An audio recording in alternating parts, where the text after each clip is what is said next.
Brandon, thank you so much for taking the time to be on the show. I know you've made so much content with me, and it's been always super fun. And I really appreciate that. For such a long time, I usually ask folks to kind of do a quick introduction, but I think like the audience probably knows you. You've been in the space for such a long time in sales tech, martech, ABM tech. I mean, you at Engagio, you were on the leading edge of ABM. I mean, you guys created ABM. I don't think that it really existed before that. Would you say so? No, I would say we were definitely one of the people who were key players in shaping how people thought about the ABR market, and I think that the term was around for a bit, Mhm. but wasn't really widely used. And then, a few companies, including Engagio, being Yeah. one of the main ones out there, took the term and ran with it and turned it into what it is Yeah. today. Although it's gone through many iterations and it's morphed a bit, but yeah, those early days at Engagio, kind of creating that category. Although we didn't call it category creation at the time. We were Yeah. just thinking about how do we stay top of mind and how do we help people how do we educate people on how to do ABM and how they should think about ABM and how they can be just champions at their own company using ABM. Yeah. Well, the reason why I thought that you had created that category or the you know tagline for it or Yeah. whatnot was because I hadn't heard about it Oh, until nice. you and Charlie and John, if you That's remember right. that early crew, Oh, were those were the days, man. those were the days, right? And I remember going to your Engagio office. Was it San Mateo? San Mateo. That's That's right, right. yeah, That's right. and making some videos and That's right. yeah, and Yep. all that. Yep. But of course, you used to work with Puyan even way Yes, even before. exactly. Yeah, yeah. That's actually where we're because I had you on my podcast. Yeah, That's right. That's that's right, right. dude. Yes. Yeah. What God, that company, the Puyan's Persist company, Persist IQ, IQ. That's and we right. Yeah. were. It was the podcast that with Ben Sardella, who was the co-founder of Data and I. So Ben and I were doing our stories from the sales floor Hmm. podcast back then. That's awesome. Yeah. Puyan's got Scratchpad now. He's It's cool. crushing it, man. Yeah. Yeah. That's Cyrus, his co-founder is here in Miami. So Oh, is he Miami now? yeah, No he's in way. Oh, Miami. jeez. Yeah, he's a good guy. I like Yeah, I he like him. is. Yeah, good people. But why don't we dive into some marketing chat here? And I think, one of the things that I've been kind of thinking about and asking leaders within marketing is, just kind of a simple question like, at first thought, like what's top of mind for a VP of marketing these days in 2023? It's been a freaking Yeah. slaughterhouse for SaaS the last 2 years, and people been talking about of course economics and those sort of things, but Yep. I think maybe from more of a human perspective, Mm. like what's top of mind as a leader now? Because I'll tell you what, and I'll just sort of say this, like I think that gets lost in translation, unfortunately, way too much, the human component and Yeah. leaders talking about this. Like if I'm a marketing leader or go to market leader, if it's me, right? And right now, we're a small team, so I don't have that privilege at the moment, but I'm really worried about like how I'm going to actually motivate, inspire, and lead my marketing team in the midst of, cuts and worry. And then this existential worry that just sort of exists in general. Yeah. Everyone's kind of like, worried about just the macro environment, if they're going to get cut tomorrow, those sort of things. So like kind of what's top of mind for you as a marketing leader when you're trying to kind of keep everything together? Yeah, that's a great question. Definitely different now, and it's evolved, especially quickly over the last 6 months here. But Yeah. I would say first thing for me, less on the human side, but it's about knowing the market. Like I'm Yeah. convinced the success of a marketing leader these days will depend on their ability to like read and understand the market. That's definitely one thing that we've learned recently. And we can go into that too. But the second one really is around the people side. It's about building culture and building teams, Hmm. right? And of course, there's always the company culture and the company Yeah. values, but I do think strong leaders have their own culture, their subcultures, right? So I built my own culture within the marketing organization here at Crosschq. And then the third one is just agile decision making. Mm. I was listening to the A16Z podcast, and he said something that really struck me. And he's like, "It's better to be right than to be consistent." And why that struck me was we marketers are really good at putting their plans together and then going out and following their plans and executing their plans. And a lot of times it's 6-month plans, 12-month plans that we're putting together, but kind of tying into the first point, Mm. knowing about the market's changing these days. And if you're not agile with it, you might get left behind, or you might be doing something that's wrong, or you're acting on outdated information. Mm. Like a lot of marketers that I know, especially the data driven, like demand gen people, they make their plan and they stick to it, right? And they're really good at sticking to the plan, which is really good in most cases. But when you're in market conditions like these, you need to be agile. So I really liked that quote about it's better to be right than to be Mm. consistent.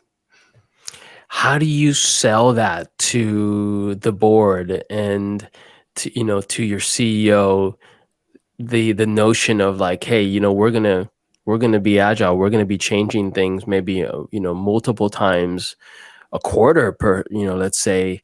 And then the second part of that question is, well, how do you know also how much time to invest in a direction or strategy with without like giving up on it too early? Yeah. Okay. Two great questions. So I have been at companies before where we were like way too agile. So there is a difference between being agile and being reactive, Yeah. right? Like there's been companies I've been at. CEO is so just reactive. He has a lunch with one of his CEO buddies at, and they're doing one thing, and all of a sudden now their strategy changes. Hey, they're seeing success with doing XYZ, and now we got to do that.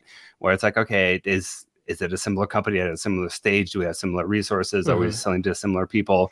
If the answer is yes, then okay, let's actually prioritize that. But if not, then should we really be doing that? Mm-hmm. So there's definitely a difference between being agile and being reactive. But yeah, if we're really being agile, it's about having really short feedback loops and having open communication across the entire organization. So, marketing, especially product marketing, they are the most cross-functional people at the organization because they're working with obviously sales, with success, but also on the product side and the development side. Mm-hmm. So it's about having those quick feedback loops and really learning, and then being able to test and iterate quickly, right? It's like, and I guess that kind of goes to a mindset that I've always had with growth is how do I test as quickly as possible at low risk as possible, Mm-hmm. you know? And then your question about how do you actually set the expectations with the board, Yeah. that's definitely a tricky one and something I think about a lot because, man, I remember my first board meetings back in the day, dude. I didn't know what I was talking about, and all I was doing was pulling reports and then reading off my slides. But what I've really learned is boards don't care so much about what's on the slide itself. They care more about the thinking and the process that went behind what ends up on the slide. And a lot of what I do these days, yeah, sure, I'm going to give you my key KPIs. I'm going to report on those. There's going to be a slide. But what they want to know more and more is why are we making these decisions? What did we learn? And they want to know some of those insights. So now I always have a slide that's what went right, what went wrong, and what are we learning? And if you really explain it to them that way, and you make it about a conversation, then they're pretty open and they usually are pretty receptive. And that's the Mm. key too, is like a lot of people think it's just like, I just got to report to the board and that's it. But those relationships we have, or it is a back and forth conversation where like they want you to leverage them too, right? Mm-hmm. It's not, that they want you, like they're on your team. Mm-hmm. And a lot of times new leaders don't really realize that all the time. So, Yeah, leverage them. They want to help. And then just, again, communicate as much as possible. And then I'm a big fan of having the appendix on your board deck too. So have your key 3 or 4 slides, but then have a lot of the supporting material that would help, that like the that builds your hypotheses, that really validates the stuff that you're doing, or really double clicks into maybe an anomaly that you see in the data. Demos dropped off by this much. Well, let me put a slide that really breaks down all the sources that go into that and a few hypotheses as to why. I'll put that in the appendix rather than Hmm. spending 10 minutes trying to explain it during the board meeting itself. So yeah, to really answer your question again, it's about communicating clearly and showing them that you have clear critical thinking that went into your decisions. Mm. I think boards get, I don't know, I don't want to say a bad rap because I gotta tell you, like, I remember when I was at my first SaaS startup, and this was 2008. And I remember, every, what was it, once a quarter or whatever Yeah. the board meetings were, we were sitting there, and I was an SDR at the time. We just called them inside sales reps. Yeah. Yeah. and and I remember, like, the meeting room was pretty close to my desk, and there would be times where there were screaming and yelling, and it got pretty crazy. This is also New York City, you know, Ah. so but I gotta say that I do hear that often, where you have a board that it just doesn't get it and is sideways with the leadership team. And especially in times where there's a lot of turmoil, like we've seen, I think, over the last 2 years or so, or year and a half, whatever. Mhm. um there's these decisions that happen in the boardroom that seem very inhumane. you know Mhm. the way that people have been cut, not just one company, not just two, it just seems like at scale. I just spoke to a buddy yesterday who was cut at a company, Mm. and it's the same sort of thing. He's just like, there's no heads up, people just cut off your Slack channel access, and you're done, right? Yeah. Yeah. And just stuff like that. And I remember at first I started to think to myself, boy, like, that's kind of crappy of the founding team, that to do that kind of thing, and accept that. And then just over a bunch of conversations, I start to hear over a period of time that a lot of these decisions are happening at the board level and being pushed by the board. And I think that because the board is so far removed from understanding the humans that are working at the company on a day-to-day basis, they're basically looking at them as numbers in a spreadsheet. It's easier for them to push those kind of, what I would consider, inhumane ways of letting people go, or introducing really drastic stuff. Like, any Yeah. opinions Totally. on that, kind of, any observations there? Yeah. It's. I mean, also what I know is every board is different, right? Like I mostly come from the MarTech and the sales tech space. I'm used to having uh, board members that have been previous CMOs and they really Yeah. dig into the data. Whereas now I'm in the HR space and I don't have any of those super heavy data revenue driven type people on the board. Of course there are a few, but like I don't get drilled on that data as much. So and these people, again, they're from HR and talent acquisition. They tend to be more on the humane side of things and Yeah. caring and empathetic. So I think the first thing that comes to mind is every board is different, but at the end of the day, still boards have to watch out for themselves and they have to make sure that they have to do what's right for the business. But with that said, that you can do right by the business and let someone go and let them go with dignity and their respect, right? Yeah. But I do think a lot about the other side of that because I've got a lot of friends who similar situations, and there's a stat that's out there. I just came across it the other day again, but the CMO or head of marketing, the average 10 years, 18 months, and it is the shortest of all the C-suite. And that goes not just startups, but they looked at the Fortune 100 companies, same thing. Of course, the 10 year is a lot longer, but it is still the shortest of all of the C-suite executives. Mm-hmm. And it just got me thinking, why is that? And the three reasons that I came up with are just there's unrealistic expectations, and there's a need for this, these immediate results, because there's stories left and right about how Gong grew so quickly, or how Snowflake's NDR is 160 whatever, and there's so many examples of companies that are killing it. They expect marketing to kind of come in and be that magic wand. The second one is just the depth and the breadth of the marketing job is a lot. Like, you have to know demand gen and ABM, digital marketing, product marketing, corporate communications, branding, messaging, positioning, et cetera, et cetera. That is a lot to be really world class at. And usually you're really great at one thing, you minor in something else, and then you hire for your gap there. And then that's I think John Miller was the one who initially taught me that. But the more and more I see it, that's kind of how it goes, and then the third point is kind of something we've been talking about, is just keeping up with the landscape and being able to adapt with the market and read the market. But yeah, those are just some of my thoughts on it.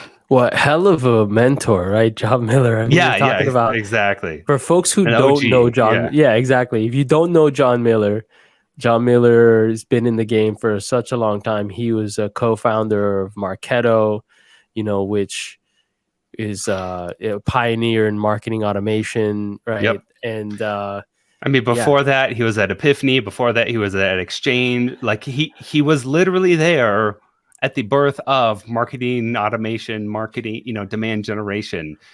He was there from the beginning, and he's seen every iteration of that all the way through ABM to what it is today. It's I couldn't have asked for a better mentor for 4.5 years of my career. So I owe a lot to John Miller for sure. Yeah, well, I think it's kind of, it bleeds into something that I've been thinking a lot about, which is like, what are those soft skills or those attributes that the marketing leader possesses? I know that we're talking a lot of marketing here, but this is like a leadership role, right? And so in the same way that John Miller was a mentor and really, it sounds like was super influential in helping you sort of like develop into the amazing leader you are here today. What would you say are some of those attributes that just make that leader so special? Yeah. Okay. So aside from like the technical marketing stuff that I learned from John Miller, one of the things that he did just a phenomenal job at was building culture, building a company culture, and then also letting their people help shape the culture. So I had my own marketing culture within just the marketing department. So I think it's about like building culture, and how I see that, like, what does that actually mean? Like, and what did I really learn at Engagio? John Miller, before he wrote a single line of code, actually defined the core company values, and he made it so that everyone could easily remember them. And then it was a part of onboarding, and it was always a part of any recognition and rewards that people got, and it really baked it into the culture. And something I think a lot about too, like, is culture is not a set. It's not words on a page, right? It's not what you put as the company values. It's actually how you act, and of course that should come from those values. But I see a lot of people these days just use those values as a recruiting tool, and they don't actually live it. They don't actually embody it, right? It's of course they're going to put it on their website, but then when you go to the interview itself and you dig into a lot of these things, how do people get rewarded? Who are the people who have got promoted last? How do you deal with conflict on the executive team? And when they get into those answers, you can see that it's actually not consistent with what their values are. Like Mm. one I see all the time is like work-life balance, and then you see the people who get promoted are the ones who work really late at night and on weekends and like don't have kids. It's like, Yeah. well, that's against your company values, Yeah. you Hmm. know? Yeah. So it's about and the other thing I think a lot about too is the stories, like the stories that you tell will help inform how people act. So the stories that we tell about the values and how they're lived and how people actually have displayed them, you know, and then how do you make sure those stories are carried on and really become part of the culture? Because again, it's values are not a set of beliefs; it's a set of actions. Yeah. I wonder how much of like that working on the weekends and craziness is something that is done based off of a desire for external perception, Mm, versus like an internal that's a good thing. point. You know what I'm Yeah. saying? I know it's a little esoteric there, but it's actually, I think, a really good point for folks who are listening to really understand what drives them and am I driving, am I acting based on the right drivers and the right motivators? Yeah, and I think this whole remote culture has made it even worse because you're not there to see the work that people are doing. So they think they have to, let me get on at night, or let me send this email at night, or let Yeah. me work on weekends so that it looks like I am working, right? It's the sign of actual work. Whereas if you're in the office and I can see Jane sitting at her desk and I can Yeah. see that she's writing that blog or like whatever she's doing, like she doesn't now have to prove to me by sending that to me at night or just like making edits on the week or whatever that is.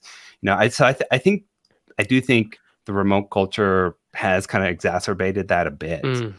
Um, but yeah, I do think good leaders, like they draw those lines, they lead by example, they set those expectations, and like, yeah, again, they make it part of Yeah. that culture. And I guess going to kind of your question there, like one of the other things I think about a lot too, as it comes to those soft skills for leadership, is like uh, uh, having open communication and creating psychological safety, Yeah. right?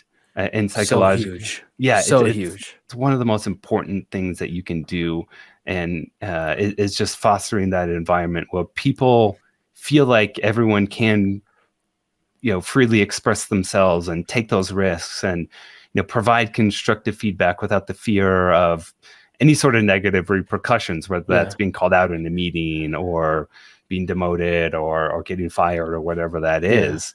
Like you have to create that culture of psychological safety within your team, and I do think it is dependent on the team and the leader itself, because marketing can have their own culture and have high psychological safety, whereas another department may have a different leader who hasn't built that in their organization, and they might not have that psychological safety.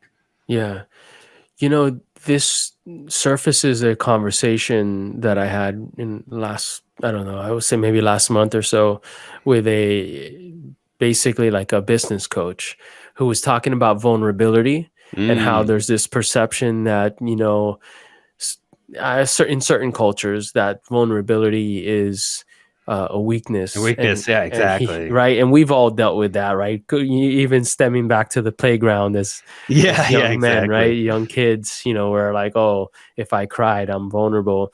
And the fact of the matter is, like, this is one thing that I've learned being a father the last couple years, is that like there's a certain level of authenticity Hmm. that a child has when they're just like crying, and just like Yeah. they're frustrated, they don't want to go somewhere or something, and they just cry. Now, I don't know that we want to cry if something doesn't go our way Yeah. now. But I think the higher level concept is this level of vulnerability. So if you can be a leader, and I stand by this, Brandon, 1,000%, if you can be a leader that shows vulnerability, you know, um, that shows that I'm human, right? Yes. And that, 100%, dude. right, like your people will rally around you. And I think that's even healthier for you, right, as well, Mhm. versus like pretending and stuff. And I think that that old adage of like the truth will always set you free, and the truth will always come out. Mhm. I think it's absolutely true, right? Because it just does, right? At the end of the day, the truth Yep. will always surface. And so, I think you being true about how you feel and being honest about how you feel within a manner of self, control, right? Yeah, Obviously, yeah, right? exactly. Like, Yeah. I think that's really key. Yeah, yeah, 100%, and most of the time too, it's in your head. Right? Because everyone, what do they really want? They do want connection. They do want, human connection with other people, and they want that authenticity. And yeah, how do you do that? Like you said, it is being vulnerable, and a Yeah. lot of it too, I think, is just leaders having just the self-awareness and the confidence in themselves, right? To be vulnerable, to put it out there, to trust their Yeah. team. Well, you touch on something I think that is huge, and it was the confidence in yourself. Yeah. I can't tell you how many conversations I've had, probably on this show, with maybe more people than maybe they feel comfortable with, but talking about self confidence, self worth. I think that over the last couple of years, we've experienced a lot of different changes in society. You mentioned working from home and these sort of things, and how critical that is, right? To being a good Exactly. leader and working on self. So, in summary, like, I think great leaders will work on themselves. Great, like if you're in Exactly. a marriage, right? Like, you should work Yeah. on yourself, your own, to be a better partner to your wife or your husband, right? Better father to your kids. Where does that stem from? In my opinion, and all the research I've been doing over the last couple of years on the human condition, Yep. it's about internal. It's about It you starts and with what you're doing. yourself. Yeah, it starts with yourself. You can only look inside first. 100%, dude. So how do we introduce that concept to leaders out there in the Western business culture, right? How do we do that? How do we have those conversations in a way that where people are gonna not say, oh, George is a hippie, which I get all the time anyways, or he's just giving this woo woo stuff. But no, this is really important. Yeah, no, I think that's a really good question. The first thing that comes to mind is I feel like there are more places these days, but but still not enough of just safe places for leaders to converse with other leaders, right? And like leaders like them, not, hey, I want to connect with a CMO of a Fortune 100 company, someone who's running a 1,000-person marketing company. It's now, who's the other person who has 10 other people on their team who is, a Series A 10 million ARR company, right? Yeah. Like, what are the things that they are going through? It's probably something similar to what I'm going through right now, and I think it's just like providing the support and the community for Yeah. marketing leaders. I don't know, that's the first thing that came to my mind. What do you think? What I think is, and you might see the books and the Buddha statues here. Oh, They no, have a lot yeah, of okay, there different you stuff. go. Um, and that's just like, I'm a student of philosophies and religions and stuff, Mm, right? Like, I respect and embrace all of them. And I have Stoicism here. I have Christianity. I have Buddhism. The whole thing, or a lot of them, right? I wouldn't say the whole yeah. the whole world's um, library there. But what I would say, what I really believe, is that we need to start to dive into some of these practices within a business context of mindfulness, Hmm. of developing self-worth, of insecurities, of developing vulnerability. One topic is, how do I show and coach vulnerability in within my team? Like Hmm. that. Why are we not talking about that? We Like talk about normalize it, right? yeah, Like, normalize it. Exactly. We talk about MQLs and SQLs and yeah, CAC and blah, blah, blah, right? All these very, quantitative things. I get it, right? I understand we're an operation and, there's got to be profit and so on. But at what expense? Right. And exactly. I would argue that if your employees are not happy, motivated, inspired, they're not going to do their best. They're just not. Like we all know that. 100%. So 100%. that's what I would say. I know that's a lot more nuanced, I love it. than it is, but like that's what I believe that we should be doing. Like the world has outlined philosophies and approaches to leadership and into greatness for thousands of years, Hmm. and there's a way to integrate it into our business culture. Yep. So, but Brandon, thank you so much. I know I don't want to take up too much of your time here on a Friday. Really appreciate it. I guess if folks wanted to follow you on social media, I'm going to guess that LinkedIn is the best place to follow you. Yeah, exactly. You got it. LinkedIn is the place. And yeah, no, thanks for having me. I always like talking about the non-marketing stuff, right? Like there's so many podcasts I'm on where people want to just talk about product marketing or ABM, but a lot of this stuff, the more important stuff, the leadership stuff, the culture, like career development, like that sort of stuff I'm so passionate about, but I don't think it's talked about enough. So yeah, thanks for having me on and diving into that side of things. Thank you so much, and thank you for being vulnerable enough, right, to talk about it, right? Hell Because I yeah. think that may be in some cases why we don't talk about it enough, because as leaders, we think that it's taboo and we don't want to go there. Or